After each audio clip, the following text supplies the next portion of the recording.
Supporters of Texas Congressman Ron Paul managed to bring Nevada's Republican convention to a standstill over the weekend, proof that his revolution is still very much alive. We should also point out, too, that he polled 16% in the recent Pennsylvania primary, coming in second. Congressman Paul joins us now to talk about the convention and his book, new book that's just out, The Revolution, a Manifesto. Good morning to you. It's great to see you. Good morning. Good to be here. All the Ron Paul fans who have been plugging this appearance for the last few days, thanks to them as well. So why is this country in need of a revolution, and a Ron Paul revolution in particular? Well, you know, there was a statistic last week. I think 90% of the people were annoyed about what's happening in the economy and the future of this country, and they're very annoyed with what's happening. So we need to change. Everybody is talking about that. The big question is which way are we going? Even the other candidates, the conventional candidates, are out there talking about, I'm going to do this, I'm going to make change, and they talk about, but they're not very specific. Yeah, you don't seem to have a lot of faith that they are actually agents of change. You say that the parties, what do you call the Republicrats, is what the new party should be called. You say in your book, quote, no wonder the news networks would rather focus on $400 haircuts than matters of substance. There are no matters of substance. Do you really believe that? Because the candidates are out there. They're talking about health care. They're talking about the economy. They're talking about the Iraq war. Those are substantial issues. Yeah, but it's all pretty much status quo or more of the same.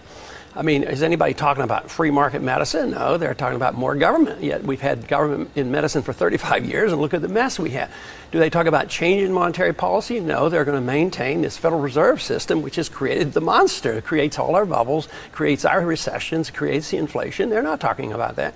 Are they talking about tax reform, like getting rid of the income tax? Are they talking about a new foreign policy, which is an old foreign policy, the old Republican foreign policy of non-intervention, where we don't go out and pretending to police the world?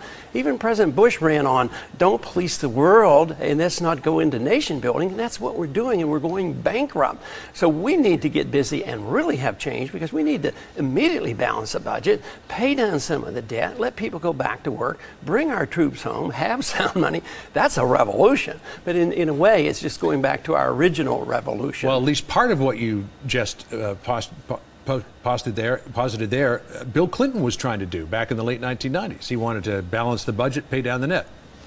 Yeah, he was lucky because he was on the upswing of the boom cycle when the Fed was pumping in the money through the 90s. There was a lot of capital gains money coming in, but there were no significant cuts in it. What program got cut? Was there less spending or less taxes? There was less deficit, but the national debt continued to go up. We kept borrowing from all the trust funds. We kept borrowing from the Social Security Trust Fund. There was no significant change in policy. And the three other candidates right now in the race, there's not much difference between the three, and it's continuation of the same policy. Anytime you were ever asked whether or not you would launch an independent candidacy for the president, you said, I mean, without fail, I'm a Republican, I'm a member of the Republican Party. As a member of the Republican Party, do you have any interest in campaigning for John McCain? Probably not unless he changes his tune, like bring the troops home. But, you know, he's the greatest proponent of the war. How can you be a good Republican if you don't campaign for the Republican candidate, particularly when you've still got an amazing well of support out there? Well, maybe you're a good Republican if you stand up for Republican principles. I would argue that leadership in the last 10 years have drifted from Republican principles. Deficit financing, big government, more taxes, more bureaucracy, more regulations, more entitlements, policing the world. But that's not what we stand for. So I would say that our position is very much in tune with being a good Republican. Let me ask you about a couple of the big issues that are out there affecting Americans right now. The price of oil, food shortage, which is global food prices here in this country, and the debate over biofuels and whether or not food products, sources of food, should be used to try to offset our dependence on foreign oil. What would a Ron Paul revolution do to address those issues? Turn it over to the market. Politicians and bureaucrats are not smart enough. The most important thing the government can do is to make sure there's no inflation so the prices are held down. But if you turn it over to the market, wouldn't they just drill every untapped resource for more oil? Where would the incentive be for alternative fuels? Of price. When prices go up, you have alternatives, and politicians don't know about that. We set the price too often, or assume that we know. We set the price of money, interest rates, which is always wrong. It's either too high or too low. So the market is much smarter than anything the politicians can do. So when the prices go up, we use less, and they look for alternative sources. But instead, the government gets involved, and they say, "Oh, it's corn, so we subsidize corn. We burn up our food, and then the prices of food go up, and we do this with more inflation and more printing of money. So the government just messes the whole thing up, but they have a responsibility.